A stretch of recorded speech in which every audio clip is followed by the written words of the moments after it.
Welcome to Foundation Friday.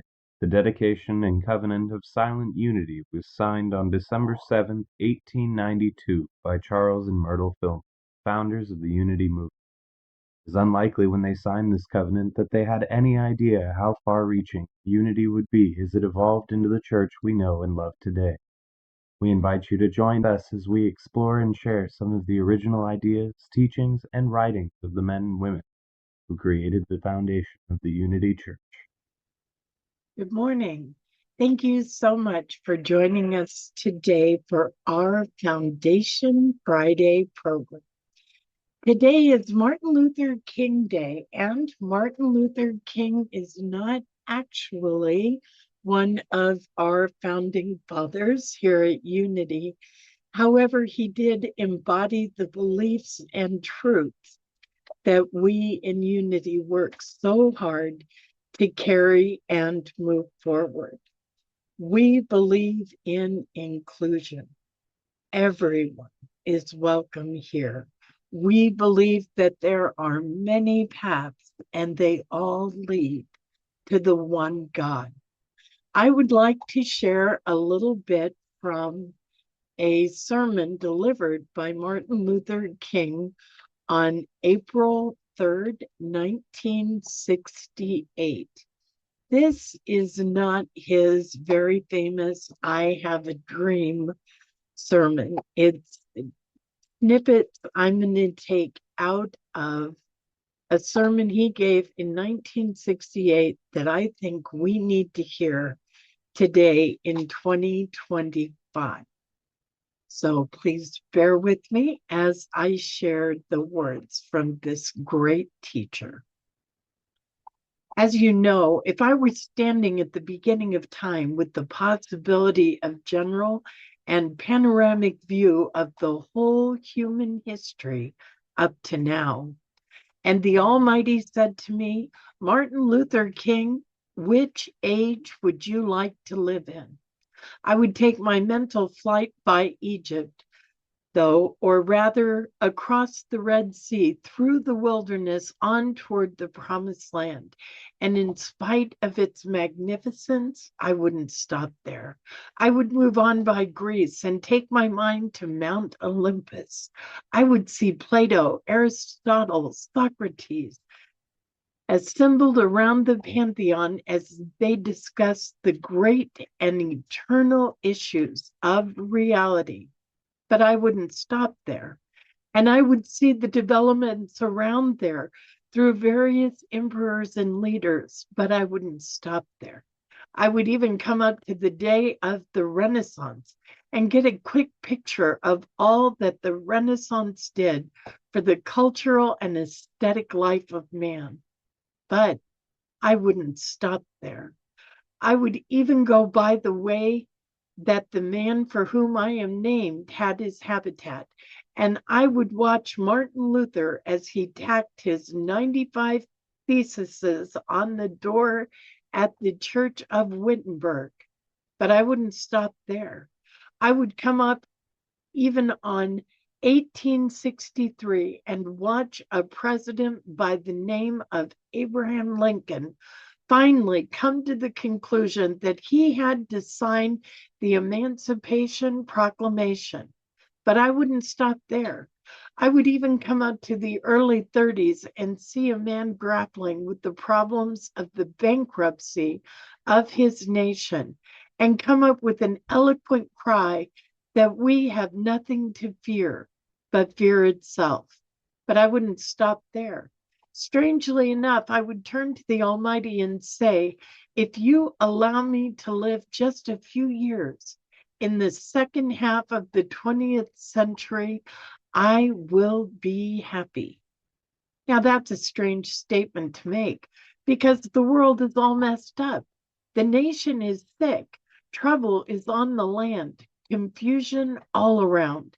That's a strange statement. But I know somehow that only when it's dark enough can you see the stars. And I see God working in this period of the 20th century in a way that men, in some strange way, are responding. Something is happening in our world. The masses of people are rising up, and wherever they are assembled today, whether they are in Johannesburg, South Africa, Nairobi, Kenya, Accra, Ghana, New York City, Atlanta, Georgia, Jackson, Mississippi, or Memphis, Tennessee, the cry is always the same. We want to be free. And another reason that I'm happy to live in this period is that we have been forced to a point where we're going to have to grapple with the problems that men have been trying to grapple with all through history. But the demands didn't force them to do it. Survival demands, we grapple with them. Men, for years now, have been talking about war and peace. But now, no longer can they just talk about it. It is no longer a choice between violence and nonviolence in this world. It's nonviolence or non-existent. Those are the words that I wanted to share with you today as we honor the memory of Martin Luther King.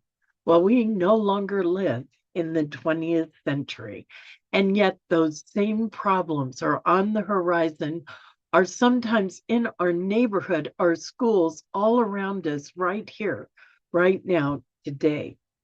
I would like to remind each and every one of you watching that we are here and now to make the changes, to be the peace that is meant to be.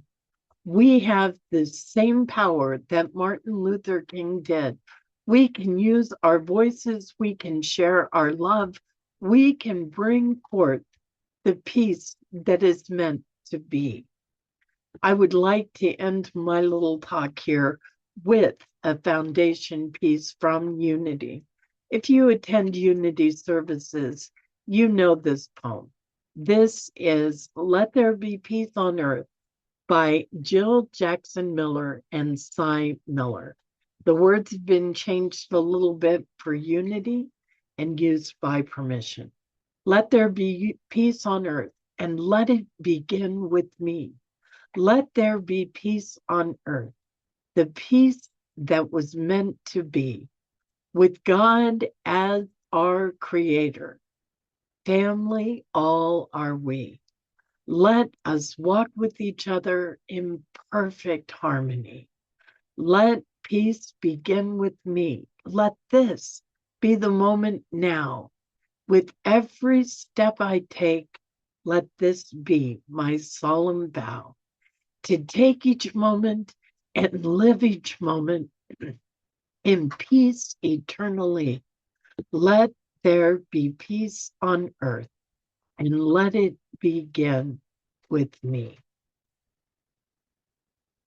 Thank you for tuning in and sharing a little bit of Martin Luther King Day with me, whatever day you happen to see this. Before you go, please know you matter. You are sacred, and you are so, so very loved. Namaste. Thank you for joining us, and let's stay connected and grow in spirit. We are on Facebook. Search for Unity Church of El Cajon and follow us and like our posts. You can reach us on YouTube at Unity Church of El Cajon. Please subscribe to our channel, watch our videos, and leave comments which can help us improve. We are on the web at unityofelcajon.org. Email or call our church office to receive our weekly newsletters, which lists all of our activities and opportunities to learn and grow together.